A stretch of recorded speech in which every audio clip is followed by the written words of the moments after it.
بسم اللہ الرحمن الرحیم۔ السلام علیکم پیارا اسلام کے دوستو۔ تھوڑا حیا کے خلاف مسئلہ ہے، لیکن آج کی نئی نوجوان نسل جو ہے اس میں بہت زیادہ مبتلا ہو رہی ہے، جس کو اورل سیکس کہا جاتا ہے۔ اور میں نے جیسے عرض کیا کہ شرعی مسائل میں چاہیے اور اس کو بیان کرنا یہ ہماری ذمہ داری ہے۔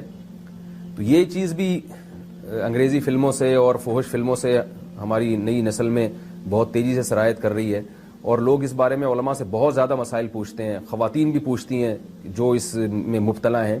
تو اس کا بھی مسئلہ یاد رکھیں کہ اللہ تعالیٰ نے حالت حیض میں زوجہ سے ہم بستری کو حرام قرار دیا کیونکہ اس میں گندگی ہے۔ باپ دیکھیں کہ وہ گندگی اس درجے کی نہیں ہے جتنی اورل سیکس میں گندگی ہوتی ہے۔ اگر اس میں ڈسچارج ہو جائے بندہ، انسان جو ہم بستری کرنے والا ہے زوجہ سے، وہ منہ میں ڈسچارج ہو جائے، تو آپ سوچیں کہ اللہ تعالیٰ شرمگاہ کو گندگی سے بچا رہے ہیں، جس کی وجہ سے حیض کی حالت میں ہم بستری کو حرام قرار دیا۔ تو منہ جس سے انسان کھانا کھاتا ہے، جس سے کلمہ پڑتا ہے، اور جو انسان کے جسم میں سب سے اشرف عضو ہے، سب سے زیادہ معزز اور مکرم عضو ہے، اس میں ایسی گندگی کو ڈالنا کہاں سے جائز ہو سکتا ہے، کہاں سے حلال ہو سکتا ہے؟ تو آج بعض متجدد قسم کے لوگ جو ہے نا اس کو حلال قرار دے رہے ہیں، تو یہ بالکل غلط ہے۔ تو یہ بات خوب ذہن میں رکھیں کہ اورل سیکس کے ذریعے اپنی خواہش کو پورا کرنا اس طور پر کہ ڈسچارج ہو جائے انسان عورت کے منہ میں، بیوی کے منہ میں، یہ بالکل حرام ہے، بالکل ناجائز ہے، کیونکہ منی ایک غلیظ اور ناپاک اور گندگی ہے اور ناپاک اور نجس چیز ہے۔ بعض حضرات یہ کہتے ہیں کہ منی پاک ہے، مگر یاد رکھیں منی کے پاک ہونے کے دلائل مضبوط نہیں ہے، منی کے ناپاک ہونے کے دلائل بہت مضبوط ہیں۔ سب سے پہلی دلیل قرآن مجید میں آتا ہے الم نخلقکم من ماء مہین، ہم نے تمہیں غلیظ اور پلید پانی سے پیدا کیا ہے، ذلیل پانی سے پیدا کیا ہے۔ تو اس میں بھی اشارہ ہے کہ منی ناپاک چیز ہے۔ دوسری بات یہ کہ حدیث میں آتا ہے کہ کنت افرق المنی من ثوب رسول اللہ صلی اللہ علیہ وسلم ثم یصلی فیہ۔ حضرت عائشہ رضی اللہ تعالی عنہ فرماتی ہیں کہ رسول اللہ صلی اللہ علیہ وسلم کے کپڑوں پر اگر منی لگی ہوتی تھی، صحیح بخاری کی حدیث ہے، میں اس کو کھرچ کے صاف کرتی تھی، پھر آپ صلی اللہ علیہ وسلم اس میں نماز پڑھا کرتے تھے۔ اب بعض حضرات نے یہاں سے استدلال کیا ہے کہ منی اگر ناپاک ہوتی تو حضرت عائشہ اس کو دھوتی، کھرچ کے صاف کرنا اس کی علامت ہے کہ منی پاک ہے، لیکن یہ بات غلط ہے۔ اگر منی پاک ہوتی تو حضرت عائشہ کو کھرچنے کی ضرورت نہیں تھی۔ بات یہ ہے کہ وہ نجاست جس کا ایک باقاعدی جسم ہوتا ہے اور وہ کھرچ کے جسم سے یا کپڑوں سے الگ ہو سکتی ہے، تو اس نجاست کو پاک کرنے کا طریقہ یہ ہے کہ اس کو کھرچ دیا جائے۔ ناپاک تھی تبھی تو حضرت عائشہ رضی اللہ تعالی عنہ اس کو باقاعدہ کھرچ رہی ہیں اور دور کر رہی ہیں۔ اور گیلی منی کو یہ ثابت ہے کہ حضرت عائشہ رضی اللہ تعالی عنہ آپ صلی اللہ علیہ وسلم کے کپڑوں سے دھویا کرتی تھیں اور آپ صلی اللہ علیہ وسلم اس میں نماز پڑھا کرتے تھے۔ حضرت عمر رضی اللہ تعالی عنہ کے دور میں کسی شخص کو احتلام ہوا تو اس نے اپنے پورے جو ہے نا وہ کپڑے دھوئے، تو حضرت عمر نے اس کو منع کیا، فرمایا کہ اتنا کافی تھا کہ اس جگہ کو تم دھو لیتے۔ تو اس میں بھی حضرت عمر اس کو باقاعدہ دھونے کا حکم دے رہے ہیں۔ کسی بھی صحابی نے اعتراض نہیں کیا کہ یا امیر المومنین آپ ان کو دھونے کا حکم کیوں دے رہے ہیں، منی تو پاک ہے۔ تو منی کے جو ناپاک ہونے کے دلائل ہیں وہ بہت مضبوط ہیں۔ باقی اس کو جو کھرچنے کا حکم ہے وہ اس لیے کہ منی کے پاک جو اگر خشک ہو جائے تو وہ کھرچ کے بھی پاک ہو جاتی ہے، اس کو پھر دھونا ضروری نہیں ہوتا۔ اس کی مثال ایسے جیسے حدیث میں آتا ہے، صحابہ کرام فرماتے ہیں کہ ہمارے تلواروں میں دشمن کا خون لگا ہوتا تھا تو ہم اس کو زمین پہ اچھی طرح رگڑ کے اسی کو لٹکا کے نماز پڑھتے تھے۔ تو دیکھیں خون بھی ایسی چیز ہے کہ جو سوکھنے کے بعد اس کی ایک پاپڑی سی جم جاتی ہے، تو حالانکہ خون کو بھی ناپاک مانا جاتا ہے، جمہور علماء کے ہاں خون ناپاک چیز ہے، لیکن صحابی کیا کر رہے ہیں، اس کو رگڑ کے زمین پہ اور جو اس کو اچھی طرح رگڑ کے جب اس کا اثر زائل ہو گیا تو اسی کو لٹکا کے نماز پڑھ رہے ہیں۔ تو جیسے خون ناپاک ہونے کے باوجود رگڑنے سے پاک ہو جاتا ہے، اگر کسی ایسی چیز پہ لگا ہو جو لوہے یا ایسی سخت چیز پہ، تو ایسے ہی منی اگر کپڑوں پہ لگی ہو، خشک ہو جائے تو اس کو اچھی طرح جب کھرچ دیا جائے تو وہ پاک ہو جاتی ہے۔ لیکن اس سے یہ ثابت نہیں ہوتا کہ منی پہلے سے ہی پاک ہے۔ ایک اور دلیل منی کے ناپاک ہونے کی یہ ہے کہ جو مدی ہے، ٹرانسپیرنٹ پانی جو مرد کے جسم سے نکلتا ہے، وہ اگر جسم سے نکل جائے تو وضو فرض ہو جاتا ہے، اور منی نکل جائے تو غسل فرض ہوتا ہے۔ اب یہ کیسی بات ہے کہ مدی کے نکلنے سے جس سے وضو فرض ہو رہا ہے وہ تو ناپاک ہے، اور منی نکلنے سے جب غسل فرض ہو رہا ہے بڑی والی طہارت، اس کو ہم پاک قرار دیں۔ اس لیے امام ابو حنیفہ رحمہ اللہ تعالیٰ کا مذہب منی کے بارے میں کہ یہ نجاست غلیظہ ہے، اور امام مالک کا بھی یہی مذہب ہے، یہ مذہب بہت دلائل کے لحاظ سے قوی ہے۔ تو اس لیے عورت کے منہ میں ڈسچارج ہونا یہ بالکل حرام ہے، ناجائز ہے، گندگی ہے، اسلام میں اس کی قطعاً اجازت نہیں ہے۔ اور اگر ان ائمہ کا مذہب لیا جائے جو منی کو پاک سمجھتے ہیں. اس لیے میں یہ عرض کر رہا ہوں کہ بعض حضرات نے اس پہ فتویٰ دیا ہے کہ یہ چونکہ پاک ہے لہذا اگر یعنی کوئی شخص منہ میں بھی ڈسچارج ہو جائے تو یہ بھی جائز ہے. یہ 100% غلط فتویٰ ہے. اس لیے کہ جو حضرات اس کو پاک کہتے ہیں وہ بھی اس کو خبائث میں داخل کرتے ہیں, حرام چیزوں میں داخل کرتے ہیں. اس کا کھانا یا اس کا منہ میں ڈالنا وہ بھی جائز نہیں کہتے. تو اس لحاظ سے بھی یہ ناجائز ہے اور بہت ساری بیماریوں کا ذریعہ بھی ہے.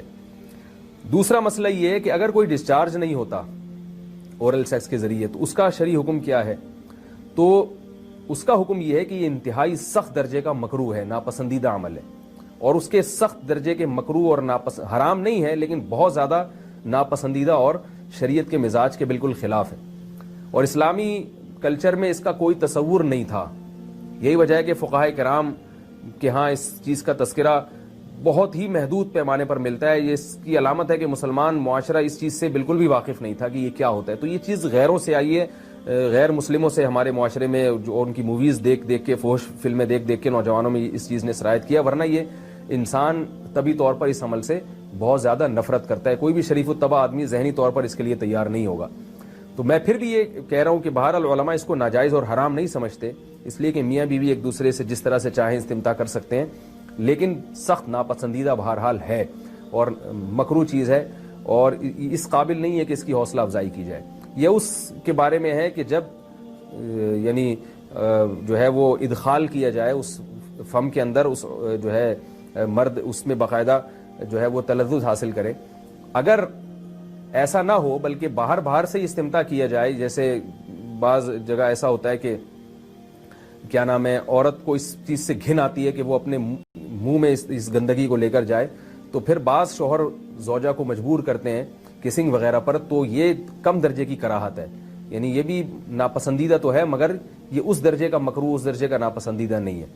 دوسری بات یہ کہ یہ جو میں نے پوری ڈیٹیل بیان کی ہے یہ اس صورت میں ہے اس کے مکروہ اور ناپسندیدہ ہونا کہ عورت اس کے لیے ذہنی طور پر آمادہ ہو. یہ بات خوب یاد رکھیں, اگر عورت کو اس عمل سے گھن آتی ہے تو پھر مرد بیوی کو اس کام پر مجبور ہرگز نہیں کر سکتا, کیونکہ یہ نکاح کے جو ایگریمنٹ ہے, مقتضیات ہیں, اس کے خلاف ہے. یعنی یہ اس میں داخل نہیں ہے. عورت اپنے آپ کو ہم بستری سے تو نہیں روک سکتی, مرد جب چاہے گا بیوی سے ہم بستری کر سکتا ہے, عورت کو اجازت نہیں ہے. لیکن خاص اس عمل سے عورت مرد کو روک سکتی ہے اگر وہ ذہنی طور پر اس کے لیے آمادہ نہیں ہے. یہ تو میں نے اورل سیکس سے متعلق کچھ فقہی احکام بیان کیے ہیں. دوسری بات یہ, اس کا بھی مسائل پوچھے جاتے ہیں کہ بعض مرد اپنی زوجہ کو مجبور کرتے ہیں غیر فطری طریقے سے ہم بستری کرنے پر, پچھلے راستے پر ہم بستری کرنے پر. تو یہ بات یاد رکھیں کہ ایسی صورت میں عورت پر اصل حکم یہی ہے کہ وہ ایسے مرد سے طلاق لے لے اور اس کو اپنے قریب نہ آنے دے, کیونکہ اس میں نقصان یہ ہوتا ہے کہ اگر عورت اس کام کی مرد کو اجازت دے دے تو کچھ وقت کے بعد اس کی اپنی نیچر تبدیل ہو جاتی ہے, اپنی فطرت بدل جاتی ہے اور اسے اسی اس غیر فطری کام میں لذت آنا شروع ہو جاتی ہے. تو اپنے آپ کو گندگی سے بچانا یہ بہت ضروری ہے.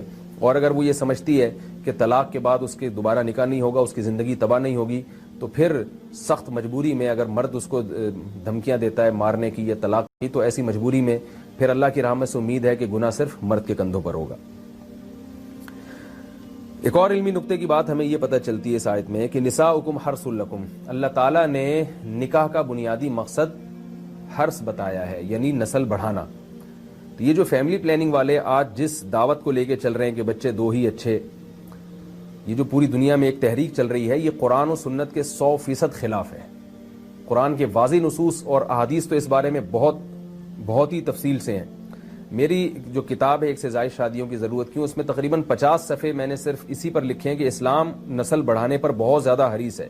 اسلام چاہتا ہے کہ مسلمانوں کی نسل بڑھے, اور اس پر جو لوگوں کے اعتراض ہوتے ہیں کہ رزق کی تنگی ہوگی, تربیت نہیں ہو سکے گی, اس تحریر میں ان تمام باتوں کے جوابات ہیں. تو وہ تحریر پڑھی جا سکتی ہے, چونکہ یہاں اس تفسیر میں اتنا زیادہ وقت نہیں ہے کہ میں اس 50 صفحوں کی تحریر کا خلاصہ آپ کے سامنے بیان کروں. اس خلاصے میں بھی اچھا خاصا وقت لگ جائے گا. تو یہ جو باتیں کی جاتی ہیں کہ رزق کم پڑ جائے گا اور جو ہے وہ لوگ بھوکے مرنا شروع ہو جائیں گے اگر نسل بڑھے گی, یا بعض دفعہ یہ کہا جاتا ہے بچوں کی صحیح طرح سے تربیت نہیں ہو سکے گی, یہ سب غلط باتیں ہیں.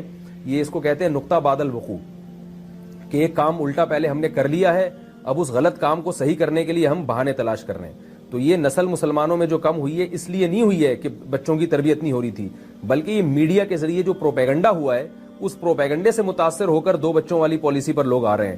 اب جب آ رہے ہیں تو اس کے پھر جو ہے نا وہ اس کو صحیح کرنے کے, اپنے غلط کام کو صحیح کرنے کے لیے بہانے تلاش کیے جا رہے ہیں کہ بھئی تربیت نہیں ہو سکتی یا اس آمدن میں ہم گزارا نہیں کر سکتے. تو یہ سارے دلائل کا جواب آپ کو میری انشاءاللہ اس تحریر میں ملے گا. بہرحال ہم چونکہ مسلمان ہیں, قرآن کو مانتے ہیں, سارے دلائل ایک طرف اور قرآن و سنت ایک طرف. جب اللہ تعالیٰ نے ہمیں بتا دیا کہ نساؤکم حرث لکم, عورت کا بنیادی مقصد دیگر جیسے بہت سارے مقاصد ہیں, ان میں ایک بہت بڑا مقصد کیا ہے کہ وہ نسل بڑھانے کا ذریعہ بنتی ہے, تو اس سے ہم بستری بھی اسی نیت سے ہونی چاہیے کہ تمہارے ہاں اولاد پیدا ہو, نہ یہ کہ اس نیت سے ہو کہ اولاد کو تم روکو. باقی اولاد روکنے کے فقہی حکام کیا ہیں, کن صورتوں میں وقتی ضرورت کے پیش نظر اولاد آپ روک سکتے ہیں, وہ ضرورت پڑنے پر آپ علماء سے پوچھ سکتے ہیں. وہ